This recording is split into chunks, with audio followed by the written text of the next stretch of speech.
कहते हो? नारायण नारायण नारायण नारायण, अनंत कोटि ब्रह्मांड नायक सर्वेश्वर सर्वपरात पर ब्रह्म, असंख्य दिव्यानंद गुणगण निलय, अखिल हे प्रत्यनीक भक्त वांछा कल्पतरु, भक्त वत्सल शरणागत वत्सल, प्रभु के चरणों में इस दास का नमन। प्रणाम प्रणाम नारद जी, आज आपका यहाँ कैसे आना हुआ? हे प्रभु, आपने मुझे आपकी अनेकों दिव्य एवं मंगलकरणी लीला का भाग बनने का सुअवसर प्रदान किया और उन लीला के संपादन में निमित्त भी बनाया है। तो हे प्रभु, मैं तो बस यह प्रार्थना करने आया था कि जिस प्रयोजन से आपने धरती पर अवतार ग्रहण किया है, जिस भय अत्याचार और आतंक से भयभीत होकर सभी देवतागण और धरती ने ब्रह्मा जी के साथ आकर आपकी आर्त स्तुति की थी, उस कंसोद्धार लीला का समय आ गया है। अब कंस को मारकर आप धरती का भार कम करिए प्रभु, यही इस दास की विनती है। नारद जी, निश्चित रूप से आपने सही कहा है। अब आप जाकर अपने शिष्य कंस को मुझे मथुरा बुलाने के लिए प्रेरित करिए। जो आज्ञा प्रभु। भगवान की आज्ञा प्राप्त करने के बाद नारद जी भगवान का कैसे संभव हुआ? कुछ नहीं वत्स, गुरु को तो सदा ही अपने शिष्यों की चिंता सताती रहती है। बस तुम्हारे विषय में चिंतित होने के कारण मैं यहाँ आया हूँ। गुरुदेव, आपको मेरे विषय में क्या चिंता है? ऐसी क्या बात हो गई जिसके कारण आपको चिंतित होना पड़ा?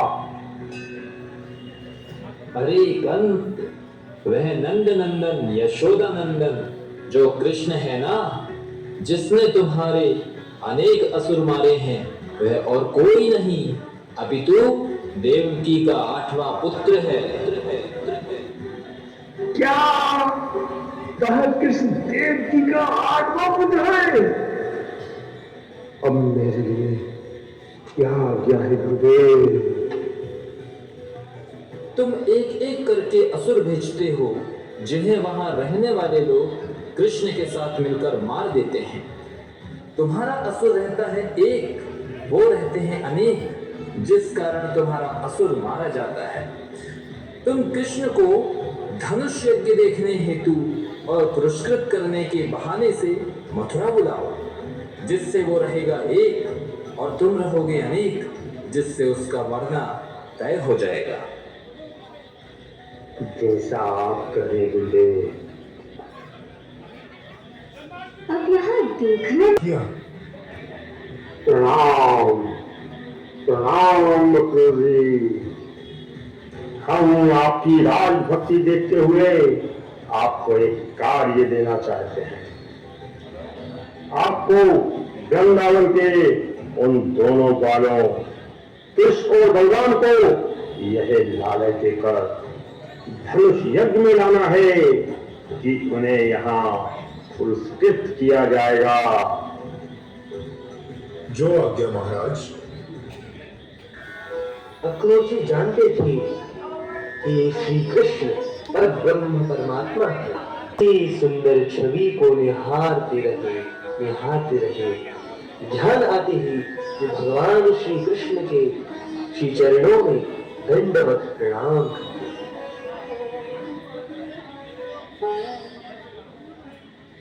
प्रणाम भगवान प्रणाम। आज आपके इन सुंदर दर्शन को देखकर मैं धन्य हूँ। प्रणाम चाचा जी, आइए पधारिए। आप पैर धो लीजिए।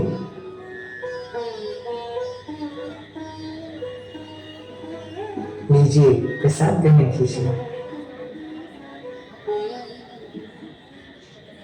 जब अक्रूर जी ने श्री कृष्ण बलराम का आतिथ्य स्वीकारा और भोजन ग्रहण कर लिया, तभी नंद बाबा आते हैं और बड़े हर्ष के साथ अक्रूर जी को गले से लगा के उनका अभिनंदन व स्वागत करते हैं।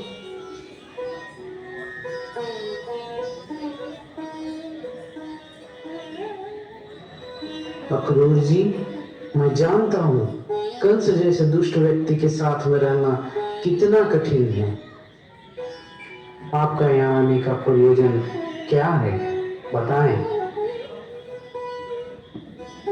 मैं कृष्ण बलराम को मथुरा ले जाने के लिए आया हूँ। इन दोनों के पराक्रम की चर्चा तो सब हो है, इसलिए महाराज कंस इन दोनों को धनुष्य दर्शन और पुरस्कार देने के लिए मथुरा बुलाना चाहते हैं। यह तो बड़े हर्ष की बात है। कल ही हम सब गोपों के साथ मथुरा चलते हैं। इसी उत्साह में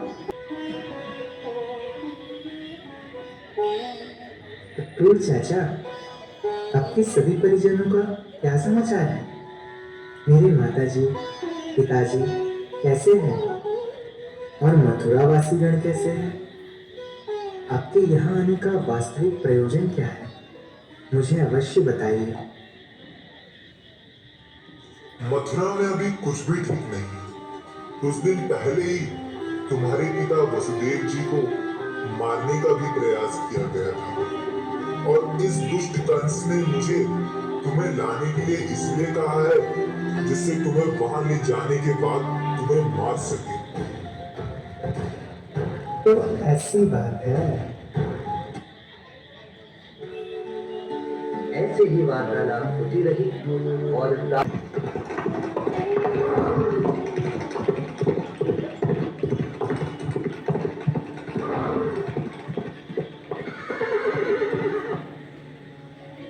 श्याम सुंदर, आप हमारे किस अपराध से दुखी होकर मथुरा जा रहे हैं? हम आपके दर्शन के बिना एक क्षण भी जीवित नहीं रह पाएंगे। हम जो अभी तक आपके दर्शनों का लाभ उठाते थे, अब वही लाभ मथुरा की शहरी स्त्रियां उठाएंगी। अरे गोपियों, मैं तुम्हें हमेशा के लिए थोड़ी छोड़े जा रहा हूँ। मैं शीघ्र लौटूंगा, तुम चिंता ना करो। मध्य मार्ग में श्री कृष्ण बलराम ने यमुना में स्नान किया और उसके पश्चात अक्रूर जी भी यमुना स्नान करते हैं, तो उन्हें भगवान श्री कृष्ण के महाविष्णु स्वरूप का दर्शन होता है। वे बड़ी सुंदर स्तुति करते हैं।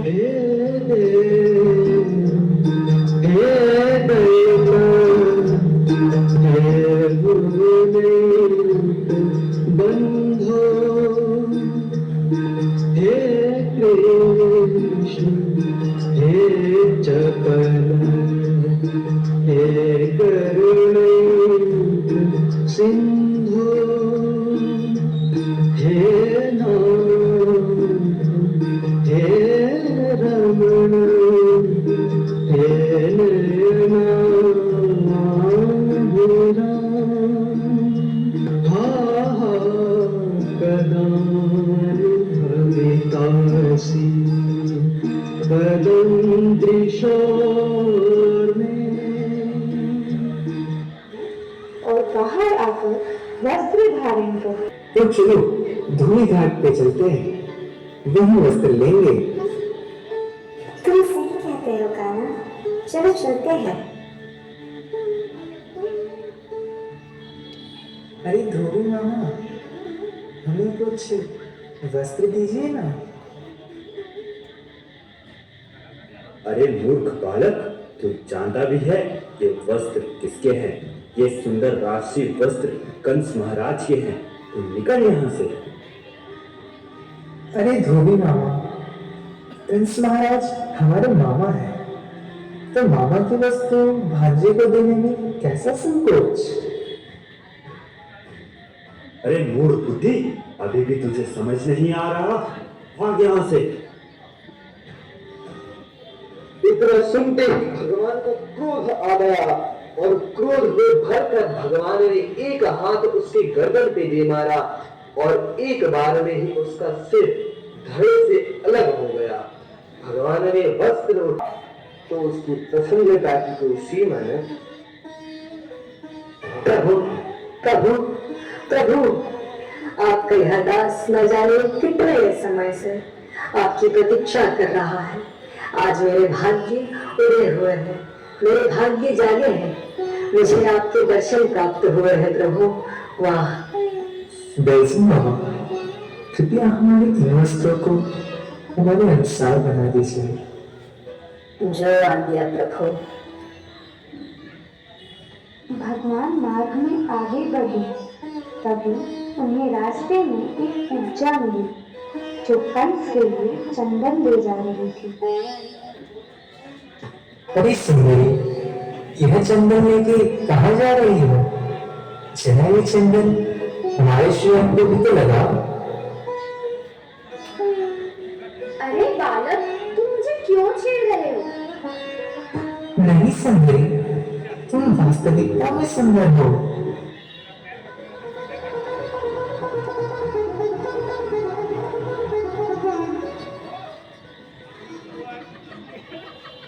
भगवान श्री कृष्ण आगे बढ़ते हुए धनुष यज्ञ में शिव धनुष के दर्शन हेतु जाते हैं और उस भारी धनुष को जिसको उठाने के लिए अनेकों लोगों को अपनी संपूर्ण शक्ति लगानी पड़ती थी, उसी धनुष को बाएं हाथ से सहज में उठाकर क्षण भर में भगवान तोड़।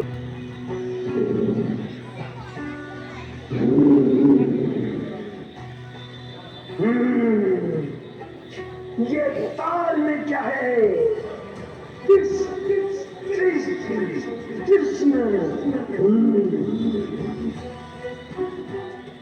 नहीं महाराज, ये तो जीरा है।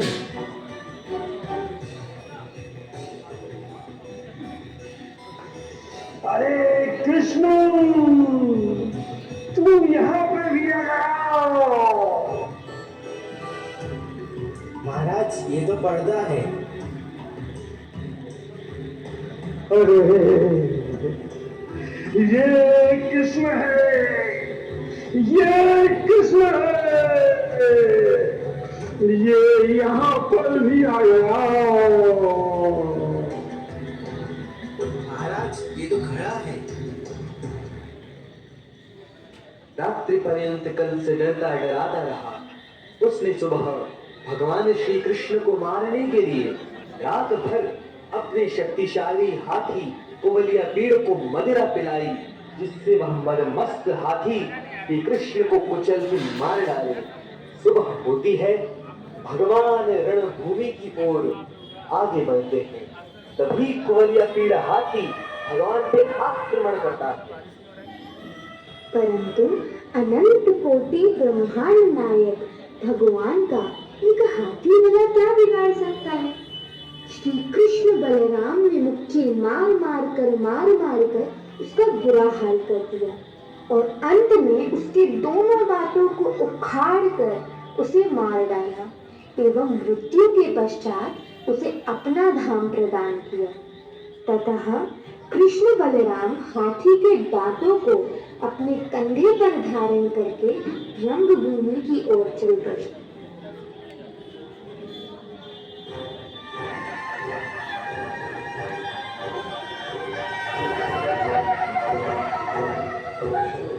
आओ कृष्ण बलराम, हमारे साथ मल्ल युद्ध करो। अवश्य मल्लो, तुमसे दो हाथ करने के पश्चात ही हम बाबा जी के पास जा पाएंगे।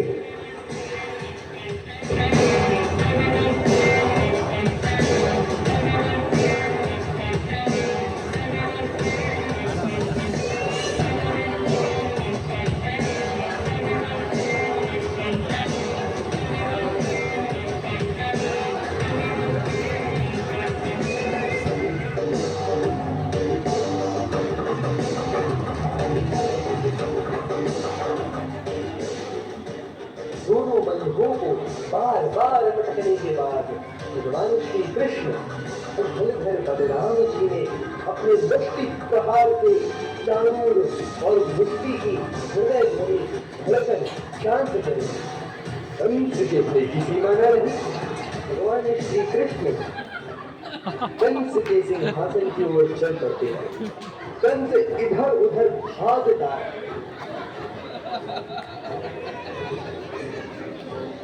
कसं भागलं ना तुला